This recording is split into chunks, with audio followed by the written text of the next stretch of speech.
Hello everyone, my name is Anupodar. So today we are going to discuss about unit number 5, the memory system, lecture number 31. Now let us go through the contents that we are going to discuss in this video. So we are going to discuss about some basic concepts about the memory system. Now let us go through the some of the basic concepts about the memory system. So as you have studied in the unit number 1, that is the maximum size of the memory that can be used in any computer is determined by the addressing scheme. That is, for example, if a 16-bit computer that generates 16-bit addresses, it is capable of addressable up to 2 raised to 16, that is 64 kilo memory locations.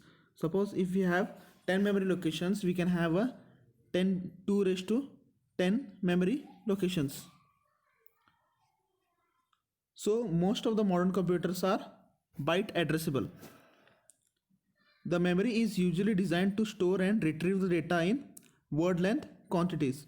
So as we have studied in the unit number 2, whatever the data we are storing, it is stored in the word length. That is, whenever a 32-bit address is sent from the processor to the memory unit, the higher order bits, that is first 30 bits, will be determining which word will be accessed.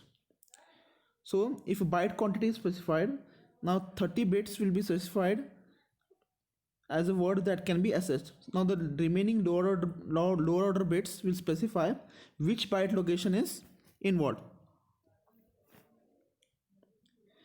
In a read operation, other bytes may be fetched from the memory, but they can be ignored by the processor. Now if a byte operation is a write, now suppose you are performing a write operation on the bytes, then the control circuitry of the memory must ensure that the contents of the bytes of the same word are not changed. So you are writing any word into the memory, you should be careful that the words that you are writing should not be changed. Now here you can see a basic memory address diagram as well as the memory diagram between, that is the diagram between processor and the memory, how the interaction takes place between processor and the memory. Now from a system standpoint, we can view the memory unit as a black box. Okay, so data transfer between the memory and a processor takes place through the use of two processor registers. So that we have studied, that is called as MAR and MDR, memory address register and memory data register. Now if MAR is k bits long and MDR is n bits long, then the memory unit may contain up to 2k addressable locations. So during a memory cycle, n bits of data are transferred between memory and processor. It means that suppose if MDR is n bits, so if the data register can store n bits of data, so during a single memory cycle, n bits of data will be transferred between memory and processor. So if the MDR contains 20 bits long, the data, so during a single memory cycle, 20 bits of data will be transferred between memory and the processor. So this transfer takes place over the processor bus, which has k address lines. So as you can see here, there is a address lines, or you can say bus lines and data lines. So bus also includes the control lines and MFC for coordinating data transfer. So in addition, we have a MFC signal for sending the signals between MAR and MDR. Other control lines may be added to indicate the number of bytes to be transferred. So we can add other control lines between the processor and the memory for indicating the number of bytes that is transferred. Now the connection between the processor and the memory is shown as you can see here.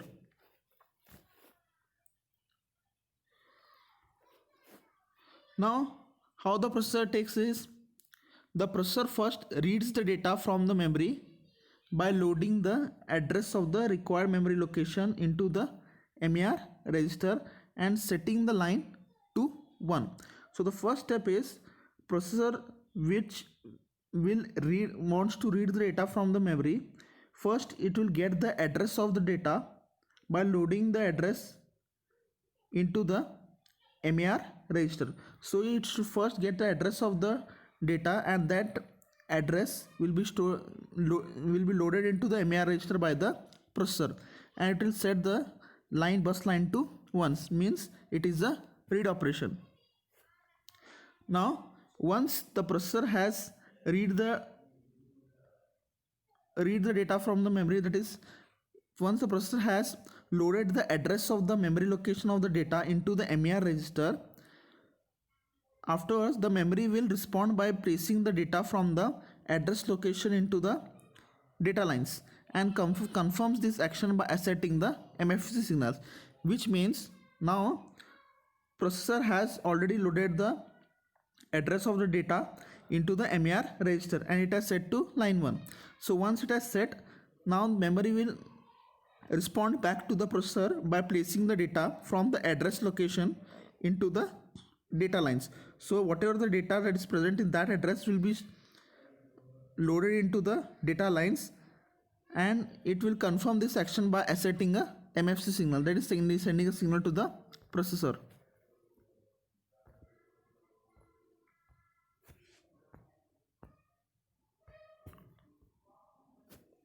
Now once the processor receives the MFC signal, the processor will load the data on the data lines into the MDR register.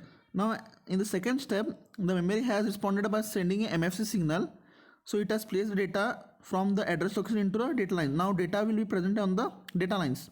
So once the processor receives the MFC signal from the memory, so processor will come to know that the data has been present on the MFC line, so it loads the data on the data lines into the MDR register. That is, whatever data that is present on the MDR line will be stored into the MDR register.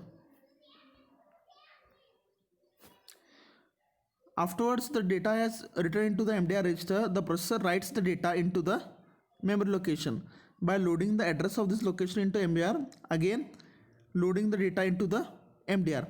So once the processor has got the data, it will write the data into the memory location by loading the address of the location as well as the loading the data into the MDR. Now this indicates a write operation, that is, we are writing the data into the MAR and MDR. Now again it will set the line to 0. So this is about the read and write operations. Now memory accesses may be synchronized using a clock or controlled signals using special signals that contain control bus transfers. For accessing the memory, read and write operation are controlled as input and output bus transfer. So as we have shown, we can use various bus transfers as well as clock signals for data transfer. The time elapsed between the initiation of an operation and the completion of that operation is called as memory access time. So whatever the time we take for reading, that is reading the data as well as writing the data into the MDR, so in between that time, that operation is called as a memory access time. It is the time taken to access the data from the memory as well as store the data into the memory. So whatever the time period, it is called as memory access time. The minimum time delay required between two successive memory operations is called as memory cycle time, which means if you are performing two successive memory operations, that is read and write operations, so whatever the delay occurs between the two operations, it's called as memory cycle time.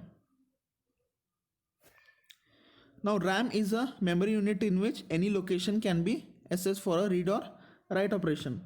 So as we are studying, RAM stands for random access memory. So it is a unit where some fixed amount of time will be present independent of the locations addresses. So RAM is used for read and write operations.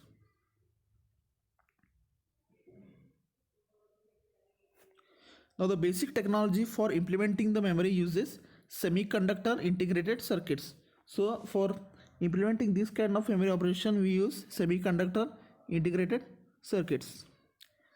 Now the cache memory, it's always a small fast memory that is inserted between the larger slower main memory and the processor.